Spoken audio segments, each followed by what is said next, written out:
Et en France, 37 000 nouveaux cas sont détectés chaque jour en moyenne. Ce matin, c'est peut-être votre dernier trajet avec votre masque chirurgical. Dès lundi, il n'est plus obligatoire dans les transports publics. Et oui, un long chemin parcouru depuis, souvenez-vous, le premier confinement au printemps 2020. 2 mois enfermés à la maison. Julien, est-ce que vous vous étiez découvert à ce moment-là un talent caché ? Non, aucun. Le tricot, non, la pâtisserie, le ping-pong, il y avait le choix. Hein. Vraiment, on avait des heures à tuer. Un peu de menuiserie. Oh, un peu de menuiserie, d'accord, original.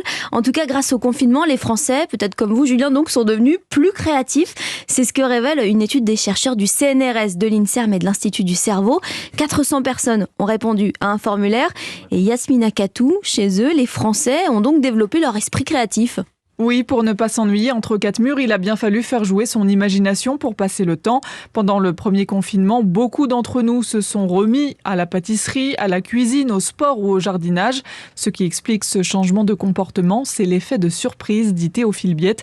Il est neurologue et co-auteur de l'étude. Le côté inédit de la situation a permis de générer des comportements créatifs différents. Il y a effectivement un facteur de motivation qui a fait qu'on a voulu aussi faire face à ces problèmes qui étaient nouveaux et essayer de les résoudre, ce qui a probablement aussi participé à engendrer une augmentation de créativité. Le temps libre obtenu grâce au confinement a aussi permis de développer notre créativité. Les chercheurs précisent qu'il s'agit bien là du tout premier confinement. Pour les confinements qui ont suivi, le résultat de l'étude aurait été différent, disent les spécialistes.